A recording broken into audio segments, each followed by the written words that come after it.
got so much motherfucking design on right now. Bring it down, nigga, come out. I got 3 whole thoughts, I'm the guap with it. Bitches on my line, and you know. Assalamualaikum warahmatullahi wabarakatuh. Saya Bahtul Azmi Solehuddin, mahasiswa dari Universitas Muhammadiyah Mamuju, Prodi Ekonomi Pembangunan. Di video kali ini, saya akan memaparkan materi tentang hakikat ibadah. Baik, kita akan memasuki pengertian ibadah. Ibadah secara bahasa atau etimologis diambil dari kata a'bada ya'budu abdan fahuwa abidun, berarti hamba atau budak. Ibadah adalah tunduk atau merendahkan diri, sedangkan secara istilah atau syarak, ibadah merupakan suatu ketaatan yang dilakukan dan dilaksanakan sesuai perintahnya. Merendahkan diri kepada Allah Subhanahu wa Ta'ala dengan kecintaan yang sangat tinggi dan mencakup atas segala yang Allah ridhai, baik yang berupa ucapan atau perkataan maupun perbuatan yang zahir ataupun batin. Sedangkan menurut ulama tauhid dan hadis ibadah yaitu mengesankan dan mengagungkan Allah sepenuhnya serta menghinakan diri dan menunjukkan jiwa kepadanya. Sedangkan menurut ahli hadis mengatakan bahwa segala lafaz ibadah dalam Al-Quran diartikan sebagai mengerjakan segala bentuk ketaatan badaniah dan melaksanakan segala bentuk syariat atau hukum. Sedangkan akhlak termasuk ke dalam pengertian ibadah, seperti Nabi SAW bersabda, memandang ibu bapa karena cinta kita kepadanya adalah ibadah. Hadis riwayat Al-Suyuti. Dan menurut ahli fikih, ibadah adalah segala bentuk ketaatan yang dikerjakan untuk mencapai keridhaan Allah Subhanahu wa Ta'ala dan mengharapkan pahala-pahalanya di akhirat. Baik, dan selanjutnya saya akan menjelaskan tentang ibadah mahdah. Ada 5 poin yang harus kita ketahui tentang ibadah mahdah. Yang pertama, penghambaan yang murni hanya merupakan hubungan antara hamba dengan Allah secara langsung. Yang kedua, prinsip ibadah mahdah. Keberadaannya harus berdasarkan dalil perintah. Tata cara harus berpola kepada contoh Rasulullah SAW dan bersifat suprarasional di atas jangkauan akal. Artinya, ibadah bentuk ini bukan untuk ukuran logika manusia. Dan saya akan menjelaskan apa saja jenis-jenis ibadah mahdah. Yang pertama, ada wudu. Yang kedua, ada tayamum, mandi hadas, azan, iqamah, salat, membaca Al-Quran, iktikaf, siam atau puasa, haji, umroh, dan tajiz al-janazah. Selain ibadah mahdah, ada pula ibadah gairu mahdah. Tidak murni semata hubungan dengan Allah, yaitu ibadah yang di samping sebagai hubungan hamba dengan Allah, juga merupakan hubungan atau interaksi antara hamba dengan makhluk lainnya. Prinsipnya, keberadaannya didasarkan atas tidak adanya dalil yang melarang, tidak pula berpola kepada contoh Rasul, bersifat rasional. Ibadah bentuk ini, baik buruknya atau untung ruginya, manfaat atau maharatnya, dapat ditentukan oleh akal logika.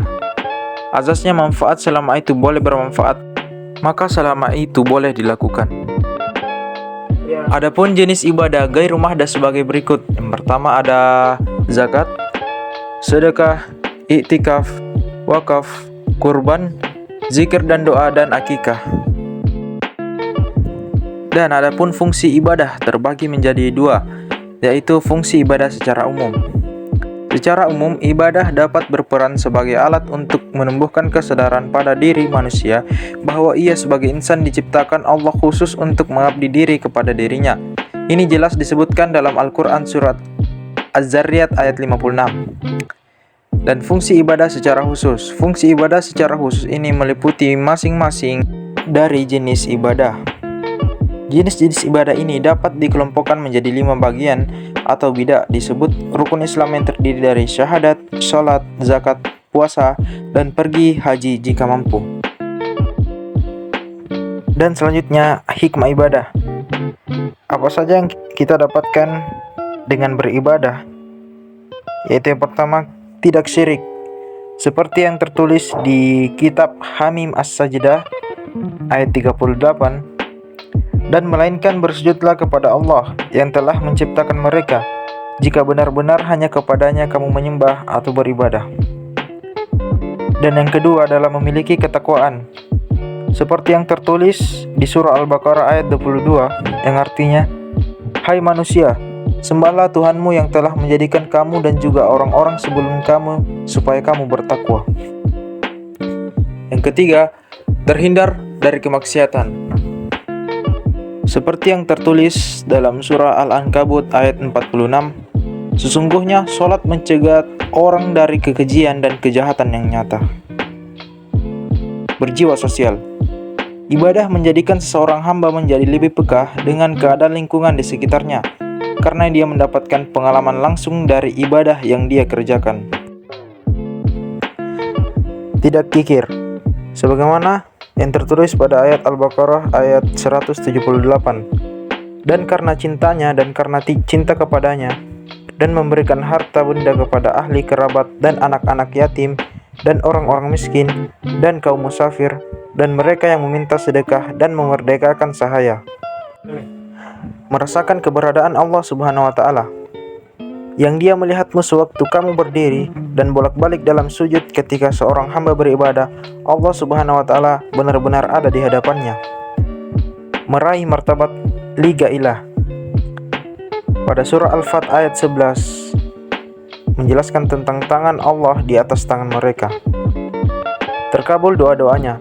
Mengabulkan doa orang yang memohon apabila ia mendoakan kepadaku, maka hendaklah mereka menyambut seruanku dengan beriman kepadaku, supaya mereka mengikuti jalan yang benar. Quran surah Al-Baqarah ayat 187. Hikmah ibadah selanjutnya ada banyak, saudara. Ibadah selayaknya dikerjakan secara berjamaah karena setiap individu pasti memerlukan individu yang lain. Dan ibadah dikerjakan secara berjamaah memiliki derajat yang lebih tinggi dari berbagai seginya, terutama terciptanya tali silaturahim. Memiliki kejujuran. Dan apabila kamu telah selesai mengerjakan sholat, maka ingatlah kepada Allah sambil berdiri, sambil duduk, dan sambil berbaring atas tulang rusuk kamu. Quran surah An-Nisa ayat 104. Berhati ikhlas, dan mereka tidak diperintahkan melainkan supaya beribadah kepada Allah Subhanahu wa taala dengan tulus dan ikhlas dalam ketaatan kepadanya dengan lurus. Quran surah Al-Bayyinah ayat 6. Memiliki kedisiplinan, ibadah harus dilakukan dengan dawam, rutin dan teratur, khusyuk sempurna, terjaga dan semangat. Dan hikmah ibadah yang terakhir yaitu sehat jasmani dan rohani. Selanjutnya kita masuki materi makna spiritual ibadah bagi kehidupan sosial. Ada beberapa makna spiritual ibadah bagi kehidupan sosial. Yang pertama, mudah bersilaturahmi dengan kaum muslimin dan kaum muslimat, mempererat silaturahmi, mempermudah rezeki, selalu mendekatkan diri kepada Allah Subhanahu wa taala, dan selalu husnuzon dengan apa yang terjadi dan apa yang sudah terjadi. Baik, dari keseluruhan materi kita dapat menarik kesimpulan bahwa ibadah adalah kedudukan yang tidak terbatas bagi pemilik keagungan yang tidak terbatas pula. Dalam Islam, berhubungan dapat dilakukan oleh seorang hamba dengan Allah secara langsung.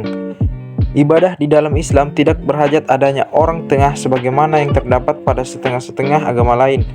Begitu juga tidak terdapat dalam Islam tokoh-tokoh tertentu yang menumbuhkan suatu lapisan tertentu yang dikenali dengan nama tokoh-tokoh agama yang menjadi orang-orang perantaraan antara orang ramai dengan Allah Subhanahu wa taala. Secara garis besar dibagi menjadi dua, yaitu ibadah murni dan juga ibadah ghairu mahdah. Dan demikianlah pemaparan materi dari saya, yaitu materi tentang hakikat ibadah. Sekian video dari saya. Jika ada salah mohon dimaafkan. Wabillahi taufiq wal hidayah. Wassalamualaikum warahmatullahi wabarakatuh.